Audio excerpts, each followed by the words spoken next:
Bienvenue dans votre émission Fortifie-toi et prends courage. Présenté par le pasteur Malik Diop. Assalamu alaikum, bonjour samay mbokk xarit soppe am di jàmm maa ngi leen di nuyu seen mbokk pasteur Malik si seen ay émission Fortifie-toi et prends courage si suñu centre yaakaar ju sax ñu koy faral defee suñu ay émission sunu yaakaar waaye bi yoon dama am sama ay mbokk ay xarit ay soppi yi nga xam ne dañ may faral di topp te itamit bëgg nañu ma dégg si bu leer si kàllaama bu leer moo tax ma si rax nasaraan maanaam di wax wolof ak français waaye mu nekk ay ñaax ay exhortation fortifie-toi et prends courage maanaam amal Pastef wala góorgóorlul te jëm ca kanam jafandul te jëm ca kanam niki taalibe ak Insa Almasi bi donc mu nekk lu am solo ba tax na tey dama ñëwaat ci beneen pàcc bu am solo dans une autre exhortation fortifie-toi et prends courage que vous pouvez suivre dans nos différentes pages Facebook, YouTube, voilà, Instagram pour ne citer que cela. Donc mën ngeen ñu woo itamit mën ngeen ñu envoyer ay message ci WhatsApp te dinañ leen tontu voilà. Kon tey li ma bëgg waxtaanee ce que je veux partager vraiment, ce à quoi je veux vous exhorter, je veux nous exhorter à nous fortifier et à prendre courage, à persévérer, c'est de ne pas rendre le mal pour le mal. Maanaam li ma bëgg ñaax tey ñu waxtaan ci tuuti indi ci tuuti ay saar ay aaya yu ci wax mooy maanaam ñu bañ a mukk delloo lu bon maanaam di fayantoo lu bon di delloo lu bon ak lu bon, de ne pas rendre le mal pour le mal. Et ça, c'est très important pour la vie du disciple si dundu taalibe bi parce que Jésus est notre modèle. Yeesu moom mooy suñu royukaay te li mu ñu jàngal li mu ñu wax dafa leer bàyyil naa leen fi royukaay ngeen defee ni ma defee, faites comme j'ai fait. Et dans ce sens, de ne pas rendre le mal pour le mal, nous allons voir ce que le Seigneur Jésus a enseigné, ce qu'il a fait, ce qu'il a montré. Pas seulement ce qu'il a enseigné, mais ce qu'il a fait aussi. Du rek li borom bi wax waaye li mu jàngale waaye li mu def itamit ndaxte la mu jàngale ba waxtu wa jotee itamit def ko jëfee. Donc mu nekk lu am solo de ne pas rendre le mal pour le mal. Paul, dans l'épître de Timothée, disait: tous ceux qui veulent vivre pieusement en Jésus-Christ seront persécutés. Maanaam ñëpp ñi bëgg dund dëgg dund bu dëgg dund taalibe si almasi bi Yeesu dinañ leen bundu xataal. Loolu la wax, c'est ce qu'il a dit dans 1 Timothée chapitre 3 verset 12. Il faut s'y attendre, mais comment faut-il agir dans la persécution? Donc war nañ ko xaar dañ si war a war nañ ko waajal, nous devons nous y attendre, mais comment aussi nous y prendre? C'est important. Quand nous savons les enseignements du Seigneur en tant que ses disciples bu ñu xamee ay njàngaleek borom bi kon dinañu si war a mën a bàyyi xel ba tax na bu jafe-jafe yi bu fitna yi ñëwee, quand les persécutions viennent, quand la tempête s'abat sur nous, si déjà nous connaissons le Seigneur, si nous connaissons ses enseignements, voilà comment est-ce que nous devons nous y prendre, parce que le Saint-Esprit va nous rappeler, comme le Seigneur Jésus le disait, tout ce que je vous ai appris. Xel mu sell mi ma yónni bu ñëwee dina leen fàttali lépp li ma leen jàngaloon. Donc nous allons voir un peu ce que la Bible et ce que le Seigneur Jésus dit sur ce point-là de ne pas rendre le mal pour le mal, li borom bi wax bañ a delloo lu bon ak lu bon. C'est très difficile de ne pas rendre parfois le mal pour le mal en tant que des humains, mais en tant que des disciples de Jésus, c'est possible et c'est à cela que le Seigneur nous appelle. Si àdduna bi dafa jafe tey bañ a fayontoo lu bon rawat na, mais nag niki ay taalibe Yeesu Almasi bi si loolu la ñu woo kon dañuy nekk dafay nekk ndigal te ndigal moom dañ ko war a jëfee. Jésus a enseigné dans le sermon sur la montagne: aimez vos ennemis, bénissez ceux qui vous maudissent, faites du bien à ceux qui vous haïssent et priez pour ceux qui vous maltraitent et qui vous persécutent. Léglul li Insa Almasi bi jàngale mu neex lool boo koy déglu sax boo koy jàng sax vraiment da lay yóbbu fu sore, da lay yóbbu boo ko jëfee da lay def beneen nit tey soppi sa dund. Mu ni aimez vos ennemis, bëgg leen seeni noonu, bénissez ceux qui vous maudissent, mu ni barkeel leen ñi leen di móolu maanaam ñi leen di rëbb, faites du bien à ceux qui vous haïssent, defal leen lu baax ñi leen bañ, et priez pour ceux qui vous maltraitent te ngeen ñaanal ñi leen di bundu xataal ak di leen toroxal loolu la borom bi Yeesu wax si Matthieu saar juróom ay ñeent fukk ak ñeent Matthieu chapitre 5 verset 44 donc mu jox ñu misaal il nous a donné un exemple comment est-ce que nous devons faire quand on est persécuté quand nous sommes maltraités quand les ennemis quand maanaam su fekkee ne suñu ay noon dañoo bëgg jóg dal si suñu kaw dañuy bundu xatal quand les ennemis s'acharnent sur nous quand l'ennemi le grand celui qui se cache derrière les gens là s'acharne contre nous maanaam ki nga xamante ne mooy noon bu mag bi ki nga xam ne mooy làqatu si gannaaw nit ñi vous savez le Seigneur Jésus il ne voyait pas en fait même Dieu lui-même, ce qu'il veut dire, ça veut dire, ce n'est pas, Dieu ne veut que personne périsse. Donc, le problème, c'est pas avec les humains, le problème, c'est avec celui qui est derrière et qui manipule. Pourquoi le Seigneur a dit, nous devons prier pour ceux-là qui font ces choses. Parce que qui n'est que si c'est un gannaaw, qui n'est que si mon c'est celui qui est derrière eux qui les pousse à cela. Lui-même a donné l'exemple à suivre borom bi Yeesu jox na misaal bi ñu war a topp ñun ñëpp xam nañu misaal boobu bi ñu ko dee daaj ci bant ba bi ko nit ñu jàppee def ko wax ko sosol ko yóbbu ko ci bant ba di ko daaj lorsqu'ils l'ont accusé ils l'ont maltraité comme une brebis selon Ésaïe 53 n'est-ce pas ils l'ont amené pour le crucifier.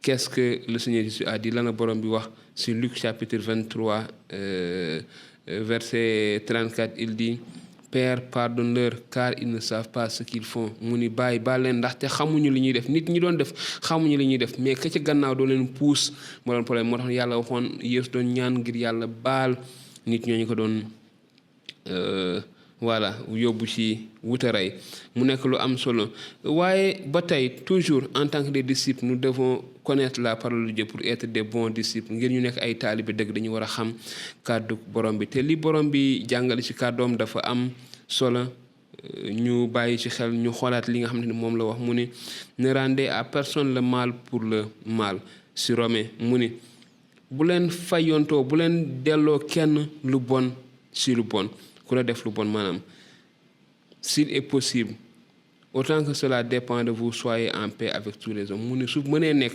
li fekk mu ngi wekku si yéen li fekk si yéen la dépendre nekk leen ak jàmm am leen jàmm ak nit ñëpp mu teg si ne yamul foofu de si ton ennemi a faim bu sa noon xiifee donne-lui à manger jox ko mu lekk s'il a soif donne-lui à boire su maree nga jox ko bu naan ne te laisse pas vaincre par le mal bul bàyyi lu bon mu noot la mu gañe la mu am ndam si yow ne te laisse pas vaincre par le mal ne te laisse pas vaincre par le mal mais surmonte le mal par le bien mu ni waaye amal ndam si lu bon si kaw lu baax maanaam ki lay def lu bon yow dee ko xëpp rek lu baax lu mu lay gën a def lu bon dee ko def te di ko defal lu baax loolu la ñu borom bi woo si loolu à ça que nous sommes appelés dans 1 Corinthiens chapitre 4 versets 12 et 13 nous sommes appelés à ne jamais surtout ne jamais rendre le mal pour le mal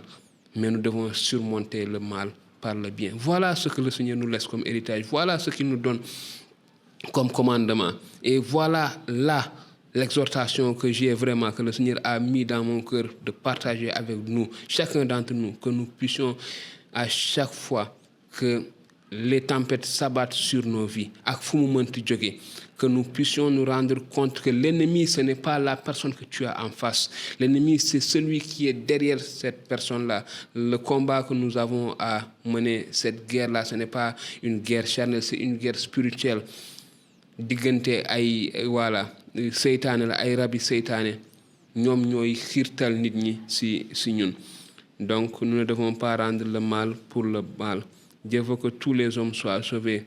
Yàlla dafa bëgg nit ñëpp mucc ñi ñëpp xam ko loolu la yàlla bëgg bu ñu ragal nañu def rek li nga xamante ni moom lañu borom bi sant lim ñu sant ne mu ni ne vous vengez point vous-même bien-aimés, mais laissez agir la colère de Dieu. Bu leen fayantoo, bu leen fayu, waaye bàyyi leen lépp ci loxo Yàlla, car il est écrit: à moi la vengeance, à moi la rétribution, dit le Seigneur. Man maa yore àtte, man maa yore fayu. Donc dafa nekk lu am solo. Ne nous laissons pas intimider, bu ñu bàyyi nag ñu ñuy tuutal, bu ñu bàyyi ñu ñuy xoqatal. Ça c'est très important, au point où nous allons cacher notre identité. Ça c'est important. Ne nous laissons pas intimider au point de ñu ñuy suufeel di ñu tuutal. L'un des buts de la persécution est de faire taire les chrétiens. Mooy noppiloo ñu la ñu bëgg si xoqatali, si suufeeli, si ndawali, si wàññi ñi ak loolu yëpp ñàkk ñu parfois yëg. C'est ça, le but c'est de nous intimider, c'est de nous faire taire. C'était le cas au début de l'église, n'est-ce pas, de l'église primitive. Et donc tous les membres du cour suprême des Juifs défendirent absolument les apôtres de parler ou d'enseigner au nom de Jésus-Christ. Maanaam ñu tere taalibe yi ñu jàngale wala ñu wax dara ci turu Jésus-Christ. C'est ce qu'il disait, c'est ce qu'il avait fait, cette intimidation. Nous devons imiter le courage des apôtres face à ces menaces. Kon dañu war a toppandoo, dañu war a def ni taalibe yooyu defoon ci diggu xoxatal yooyu devant ces intimidations. Pierre et Jean leur répondirent: jugez-vous s'il est juste devant Dieu de vous obéir plutôt qu'à Dieu, car nous ne pouvons pas ne pas parler de ce que nous avons vu et entendu. Kon nit ñi mën nañu xoxatal ci lépp, mais ça doit être clair. Nous devons le témoigner, ce que nous avons, Jésus-Christ que nous avons, la paix, la joie que nous avons en Jésus-Christ, le salut que nous avons en Jésus-Christ. Cela, nous ne devons jamais en aucun cas le cacher. Waruñu ko nëbb. Mais les persécutions, comme je le dis toujours, a pour but cela. Les gens ont pour but parfois, pour objectif de nous intimider.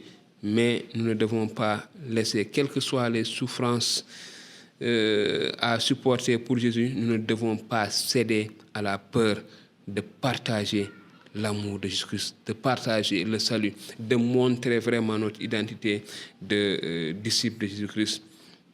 Donc, Paul avait dit: je suis prêt non seulement à être lié, dans Actes chapitre 21 verset 13, il disait: je suis prêt non seulement à être lié, mais encore à mourir pour le nom du Seigneur Jésus. Donc c'est ça, nous ne devons pas rendre le mal pour le mal, nous ne devons pas mais céder à l'intimidation. Donc dañoo war a pare ni ko Paul waxee, pare naa waxuma rek sonn ñu bundu xataan, waaye pare naa sax ngir dee ngir borom bi Yeesu. Loolu dara du ko dindi. Il ne faut pas que la peur de la douleur, de la prison ou de la mort nous pousse à renier notre Seigneur Jésus-Christ. Donc du maanaam jafe-jafe yi, xoqatal yi, wala ragal jafe-jafe yi, mettital yi, bedd yi ak yi ni mel warul tax mukk ñu dellu gannaaw ci suñu ngëm, ci suñu mbëggeel jëmale ci borom bi Yeesu.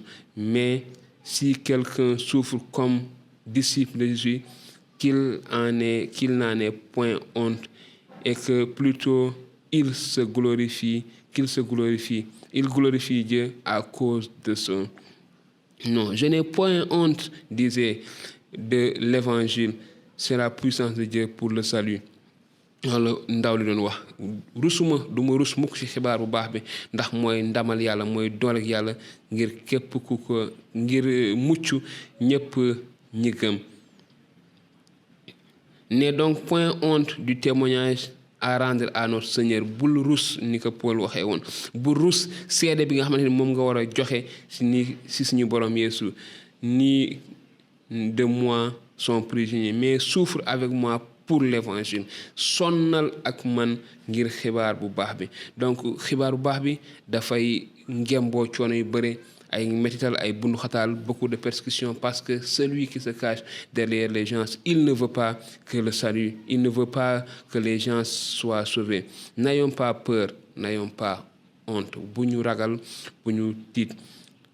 Lu am solo, c'est avec beaucoup de persécutions que nous allons entrer dans le royaume de Dieu. C'est ce que la Bible nous dit. Ak ay jafe-jafe yu metti lañuy duggee ci nguuru Yàlla. Donc comme je le dis, jihaad la jihaad bi maanaam dañuy xeex ak suñu nafsu xeex ak nit ñi xeex ak bëgg-bëgg yi nga xam ne moom la àdduna bëgg ñu imposer bëgg ñu teg waaye si biir lépp dafa am la xam ne moom la borom bi xaar suñu daf ñu segg sellal ñu te daf ñu waajal il a fait de nous ses disciples et il nous a laissé un exemple à suivre.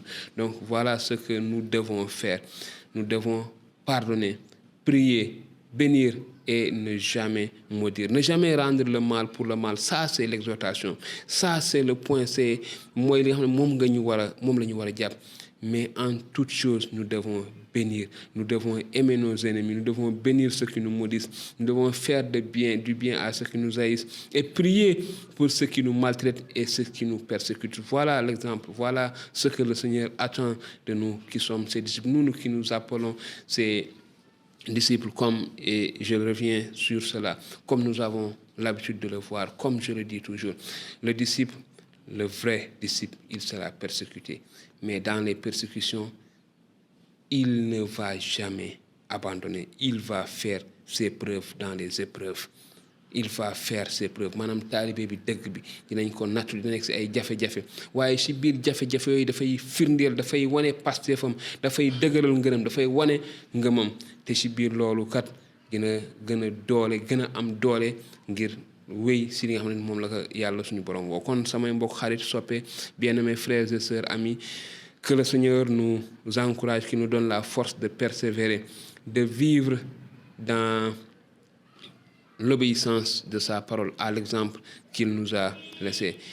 maa ngi leen di sant di leen gërëm di leen jox dig daje si suñu beneen émission am leen Pastef wala góorgóorlu leen te jëm sa kanam mën ngeen partager émission yi ak seeni xarit seeni soppe ñi nga xamante ne ay taalibe lañu wala ñi nga xam ne sax dekk ñu ay taalibe Yeesu ngir ñu gën a xam dëgg-dëgg si lan lañu borom bi Yeesu woo di leen jox dig daje lu yàggul dara si suñu ay émission si suñu centre yaakaar yu sax si suñu ay émission bien sûr suñu yaakaar mais bi yoon si ay ñaax si dundu taalibe bi ne leen yàlla barkeel te sàmm leen ñu joxante dig daje lu yàggul dara très bientôt dans une autre exhortation. Fortifiez-vous dans la parole du Seigneur. Que le Seigneur vous bénisse. Alors, après avoir regardé ces enseignements, ces vidéos, ces exhortations, nous vous encourageons à aimer, à partager avec vos bien-aimés dans le Seigneur qui n'ont pas encore grandi dans le Seigneur, où qu'ils soient, vous pouvez partager avec eux. Ce qui concerne vos questions, vous pouvez nous poser vos questions sur WhatsApp. Si vous voulez aussi, vous pouvez les poser sur commentaires et on va essayer de répondre à vos différentes questions. Et si vous avez un sujet qui vous tient à cœur, que vous voulez que nous développons, que j'apporte des réponses bibliques selon ces sujets-là aussi, vous pouvez me contacter en privé, me donner ces sujets et je vais prendre le temps d'étudier ce que la Bible dit sur ces différents sujets et apporter une réponse si vous le voulez directement. Mais si c'est un sujet très important qui peut édifier, encourager d'autres personnes aussi, nous allons en faire d'autres émissions et les partager pour que tout le monde puisse bénéficier de cela. Merci beaucoup, que le Seigneur vous bénisse.